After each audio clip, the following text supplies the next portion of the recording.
Greetings, my friends. Thank you for joining me.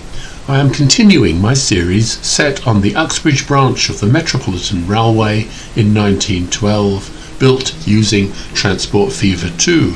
But today we take a trip on a district railway 3-car passenger train from South Harrow to Uxbridge. The district has only recently begun operating its trains over the tracks and through the stations built by the Metropolitan Railway. I've covered the history of this line in earlier videos in this series and in my previous series on the modern Metropolitan line, so I won't ramble on any more about it.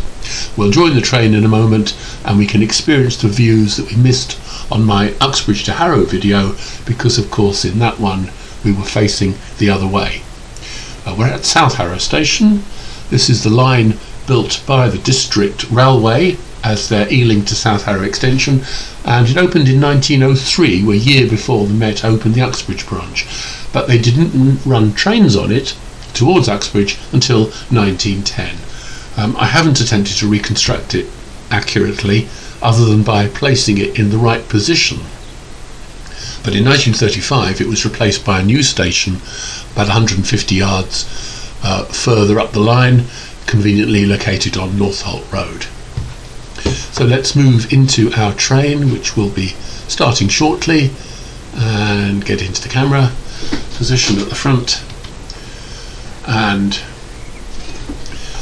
have a lovely view here over the South Harrow gasworks, which is obviously the main feature on the landscape at this time, and of course the South Harrow gas holder, the new one which replaced the one I've shown in this model in the 1930s, was a very famous landmark in Harrow for a long time.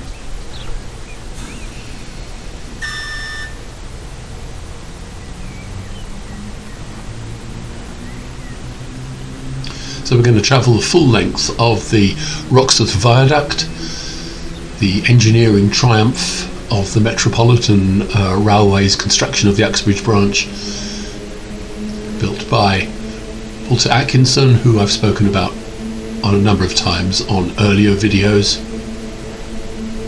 And to our right is the spur leading into the gasworks that was added a few years later.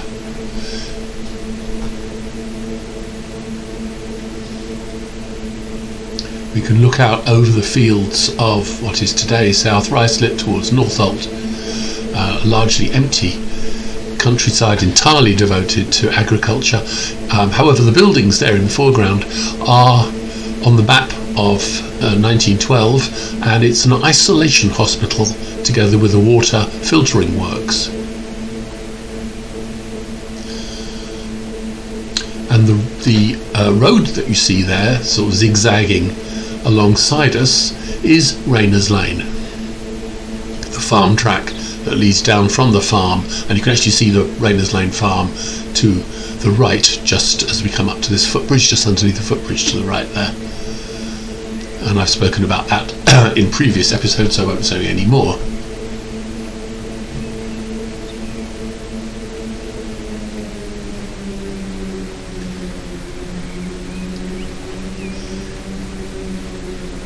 We're going to go straight through the junction with the Metropolitan Railway.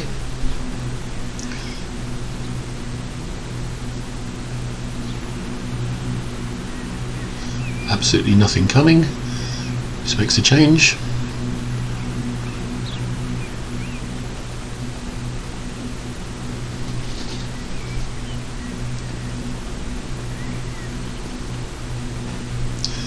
Rayners Lane is a halt and a request, therefore a request stop, and I think we are going to stop here. Yes, we are. Nobody on the platform, but somebody on the train has obviously asked to get off. Perhaps they're going to change here and go on to Harrow-on-the-Hill. There's certainly no reason to get off at Rayners Lane.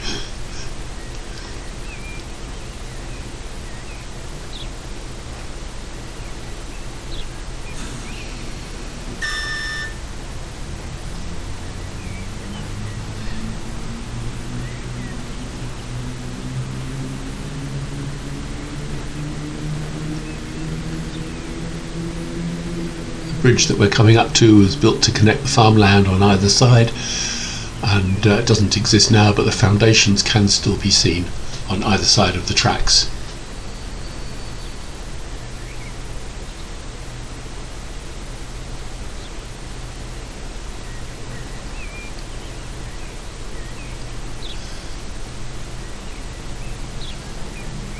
Stopped here at a signal. The map that I'm using, the Ordnance Survey map of 1912, marks the semaphore posts. There aren't very many of them.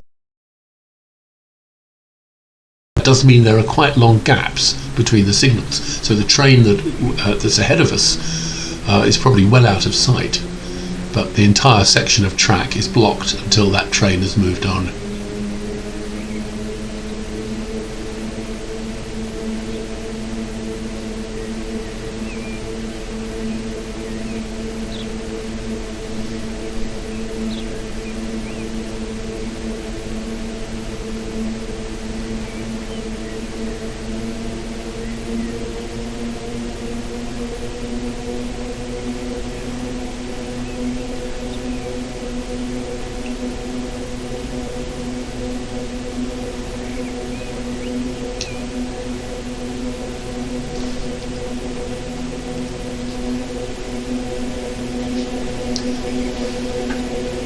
Across to our left, you can't really see it, is sewage works,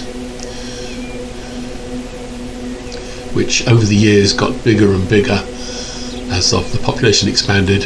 Very interesting to trace it on the map, but the whole lot has now gone, fortunately, and we have parkland instead. And we're coming into Eastcote Halt, where again we've been notified, I think, that somebody wishes to leave the train.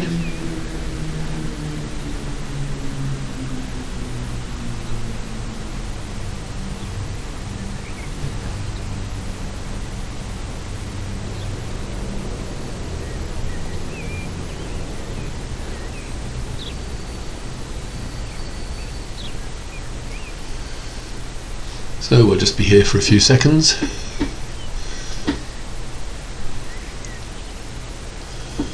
That hut by the bridge on top is the booking hut or booking office, but the map also shows a couple of other buildings. I'm quite sure what they were used for.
All the land we see at the moment on either side of the railway in 1912 was owned by King's College, Cambridge, who were in the process of working out how they could best exploit it for housing.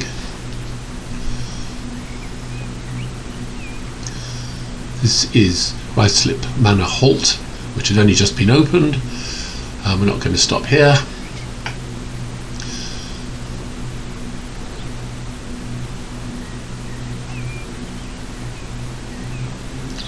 Village of Ruislip over to our right, and to our left open fields, and I think no buildings at all are shown on the map.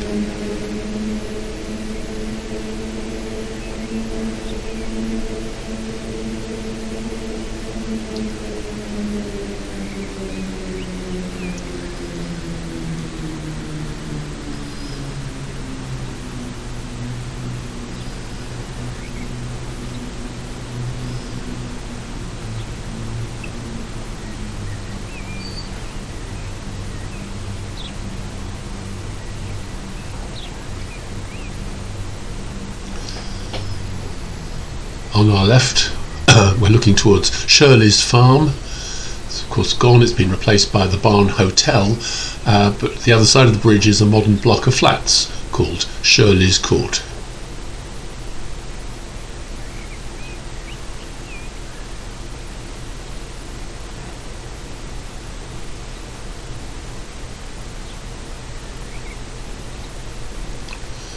We've got a few people there waiting to go up to Harrow-on-the-Hill.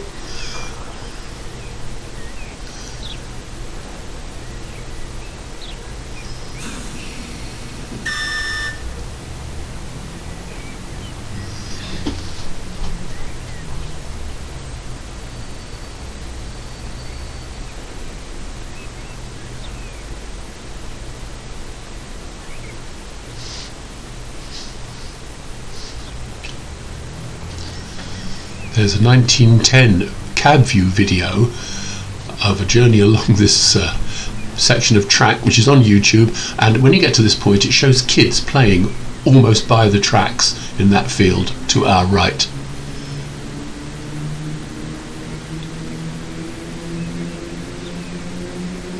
Very different attitude towards health and safety. The railway was really seen as a sort of country railway, and all the fencing was the typical agricultural fencing, as I've shown here.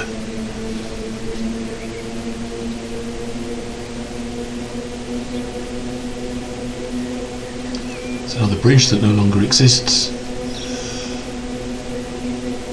and this is where we go under the Great Central Joint Railway that was built a few years after the Metropolitan Railway built the Uxbridge branch.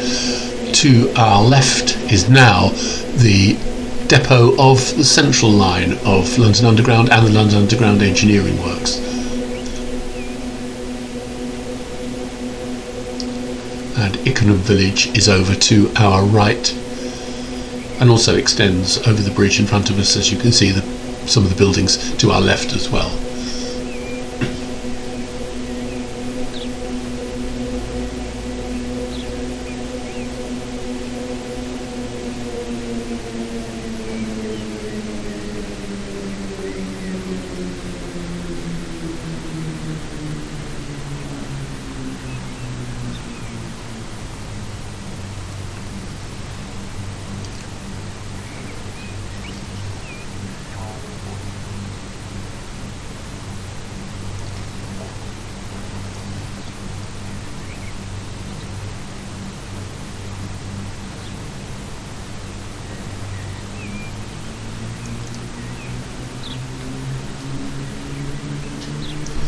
Over to the right we're going to get glimpses of the great house at Swakeleys in the middle of its parkland. You can see it there.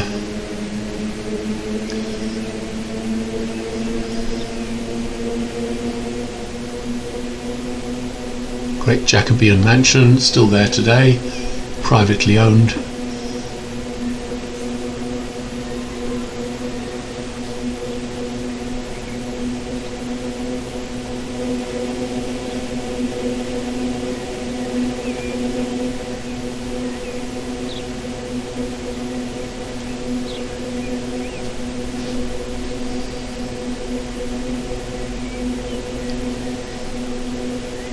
This is the bridge carrying Long Lane over the railway.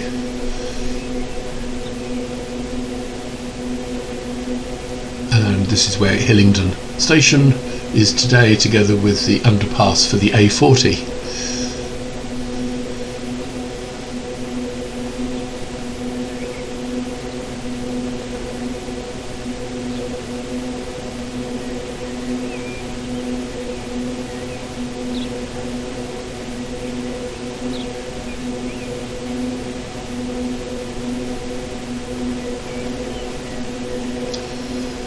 We cross the River Pin, start an ascent up Honeycroft Hill into Uxbridge.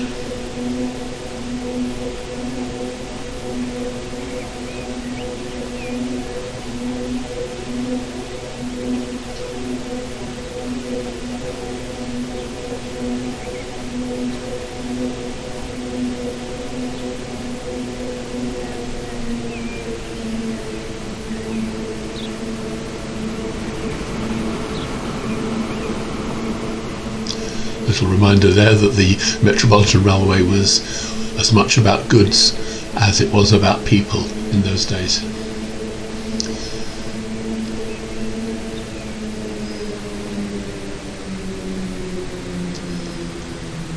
And so into Belmont Road Station at Uxbridge, with the chimneys of the ironworks belching away there.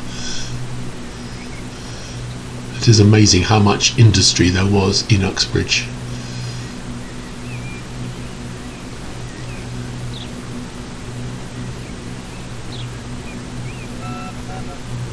Well, I hope you've enjoyed this little trip on the Metropolitan Railway of 1912.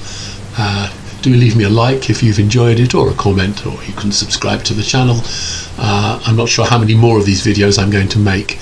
I'm going to think about it, but thank you for joining me today.